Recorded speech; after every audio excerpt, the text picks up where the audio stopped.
Hey there, welcome to the Movie Review Mom YouTube channel. If you are brand new to this channel, yay, you finally found me. I've been waiting for you.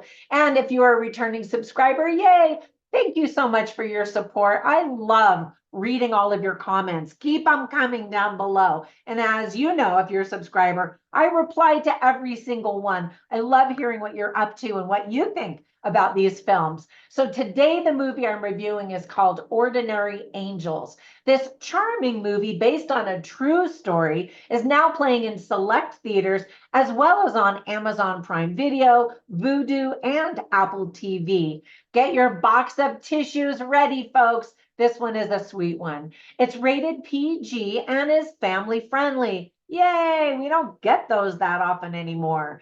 The length is an hour and 56 minutes, and my overall movie review mom grade is an A. Obviously, I really enjoyed it. So first, let me give you an overview in a nutshell, and then I'll point out things I liked, things I didn't like. I'll offer tips for parents, themes worth talking about, funny lines, interesting lines, and we'll wrap it up with recommendations for other films that are sort of similar. So if you like this one, then you'll definitely like the other ones, or vice versa. If you like those other ones, then you might like this one. All right, let's get started. In a nutshell, the true story is about a hairdresser who single-handedly rallies an entire community to help a widowed father save the life of his critically ill young daughter. The lovely film was directed by John Gunn, who also served as executive producer. Writing credits go to Kelly Freeman Craig and Meg Tilly. So let me give you some tips for parents. First of all, I think kids are going to be a little bit bored watching all of the adult problems, but if they're a little bit older and can tolerate some of that stuff, then I think that they will be inspired and enjoy it. There is smoking seen in the movie. There's alcohol and drunkenness. A mother dies, and a woman struggles with alcoholism. So that doesn't sound very family friendly, does it? But it ends up family friendly.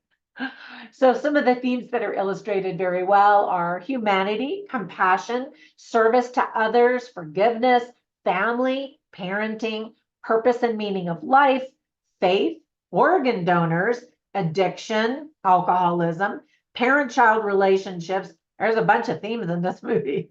The power of a community, putting action behind your sympathy, making a difference, and the importance of critical thinking skills. All right, that's a lot. In other words, there are a lot of great lessons that you can pull out and share with your kids if you watch this with your family. So here's a long list of things that I really liked about this movie. First of all, who doesn't adore Academy Award winner twice, Hilary Swank? Nobody, that's who. She elevates the film and gives the story the attention it most definitely deserves. Alan Ritchson first flew onto my radar when I saw him in the role of the TV show Reacher, based on the popular movie character played by Tom Cruise. He is a beast in that show. Have you seen it? It's actually pretty cute. My husband and I watch it and get a kick out of it.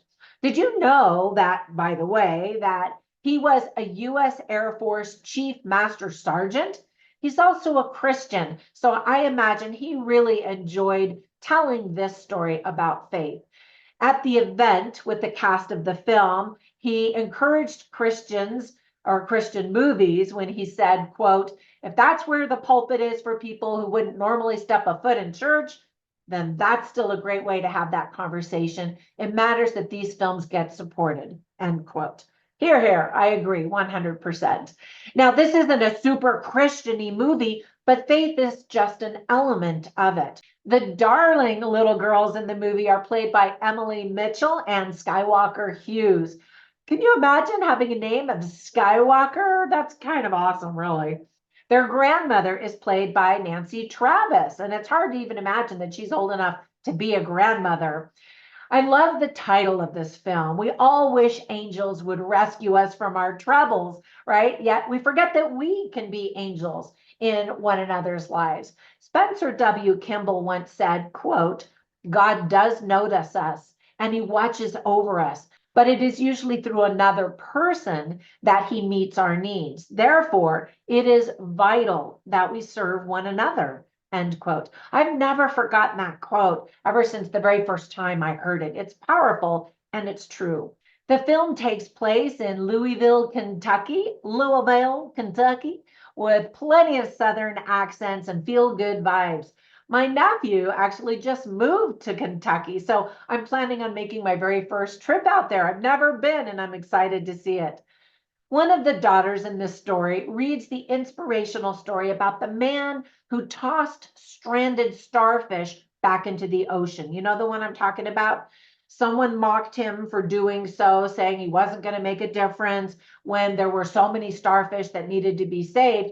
But he wisely said, quote, I made a difference to that one, end quote. Anyway, I think you know the story I'm talking about, right? I've always loved that story. And this movie ties that around the story and does a really good job of sharing that sentiment and that inspirational motive to make a difference in someone's life. Ultimately, it is so heartwarming to see the community all work together to save one little girl's life. Even after so many miracles were seen, there were people who said it couldn't be done, or they asked how. And the movie, I think, is a reminder that we need to have faith and simply do our part. We don't have to know the how and the details. We just have to take the next step, as we learned in Frozen 2, right? Keep watching during the rolling credits to see photos and video clips of the real people involved in all of the events pictured in the movie. They're true events, so it's especially powerful. On the screen, we read, quote, every year, thousands of lives are saved by organ donations. Learn how to become an organ donor at organdonor.gov, end quote. Now, with all of that praise, there really was only one thing I could think of for the list of things I didn't like, and this is what it was. The movie definitely pulls at your heartstrings in very predictable and manipulative ways, but I didn't mind it one bit.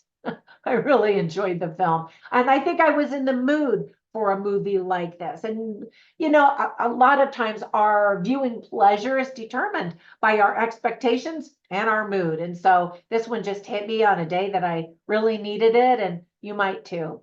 So whenever I watch movies, I take notes, and of course, and then I also write down funny lines and interesting lines. And I also share them all on my written review at moviereviewmom.com. You can see all of them there. I'll share just a few of them with you right now. So early on, we get to learn about Hilary Swank's character, how she's a struggling alcoholic, but she doesn't know she's an alcoholic in the very beginning. And so she's talking to somebody, and I'm going to bleep out a word that she says. And for me, it's kind of a profane word. I know a lot of people use it and they don't think it is, but I'm going to bleep it out. Anyway, she says, quote, I'm not an alcoholic. I'm just a beat off hairdresser with a splitting headache and a super annoying friend. And it's that friend who really helps her confront the truth that she is an alcoholic. Another line she says to the father of this ill child, and he's just not sure about all this. She's a complete stranger and she's doing all of this for them. And it's kind of strange because rather than being so grateful and constantly saying thank you so much, he really confronts her and I don't know, he's sort of combative. Not, I'm lifting up my fisticuffs, he doesn't hit her or anything like that, but I mean, he's kind of confrontational, like, no, I don't need that, you shouldn't be doing this. And she just says, I'll tell you what, I'll keep on helping and you keep on resenting. And she just keeps on serving. And that is so admirable. I don't know, some people would say she was very pushy. I tend to kind of back off because I never want to offend anybody or overstay my welcome, but she just sees a need and she's determined to meet the need. And that is really admirable. And then another time she says to the dad, I don't want to overreact here, but I think this moment warrants a high five. And I thought that that was really cute. She tries so hard to get this dad to just soften a little bit so that she can help serve his daughter. Now, on to some of the interesting lines. There's a man in an Alcoholics Anonymous meeting, and he says, Find your reason to be here that's bigger than you are. And that really resonates with Hilary Swank's character because she's kind of not sure what her purpose in life is. And so she sees this need. She finds out about this little girl whose mother just died, and now she's on the verge of dying. And she's like, I should do something. And so she does. And again, that's so admirable. So again, she's talking to the father, and she says, you're going to have to get comfortable with being uncomfortable because it's not about you, it's about your little girl. And that reminds him that he wants to help his daughter as well. And, what a blessing, what a saint, what an angel, what an ordinary angel this woman is who comes to help his daughter. And then she says, how's about saying yes, Hal, and then figuring it out? When people ask, how are we going to do this? Constantly, as one problem presents itself upon another problem. And then finally, maybe this is a spoiler. I try to have all my reviews be spoiler free. But finally, this father, played by Alan Ritchson, says, you're not just worthy, Sharon, you're a miracle. Because throughout this whole movie, she's struggling with her own self-worth, her own self-confidence, believe it or not. She doesn't think that she's good enough because she's made mistakes in the past. And so I love that line that he finally recognizes she's a miracle in his life and grateful for it. And that she starts to believe, wow, maybe she can be forgiven from past mistakes, and that maybe she is a miracle in some small way. And that's a big breakthrough. So there are layers of these characters and the challenges that they go through. And I really loved that. All right, so let me give you recommendations for 3 movies that I instantly thought of as I was watching this one. The first one is Erin Brockovich. So Hilary Swank's character is kind of an Erin Brockovich character, a little bit, lower class, lower educated, but just determined and hardworking and there to do the right thing and to provide justice and mercy. And anyway, I just love both of those characters so much. If you haven't seen that movie, definitely check it out. It's Julia Roberts, and she does a fantastic job. Another movie is based on a true story. It's called Two Hearts, and it's about organ donation. It's very sugary sweet. And again, it's based on a true story. And you're watching this going, this really happened? That's amazing. And then another one is just a good classic movie about serving others called Pay It Forward. Fantastic performances in that movie as well. Heartwarming and inspirational, and it's going to want you to get up off your couch and go do something to help your community or the world or just one person. Anyway, I love those kinds of movies because we can do better. We should be doing better. All right, that's it. Thank you so much for watching. And if my reviews are helpful, comment down below, give it a thumbs up, subscribe, you know the drill. My goal is to save you time and money so you can weed through all the garbage movies and get to the really good ones. Have a fantastic day, and I will catch you in the next one. Bye for now.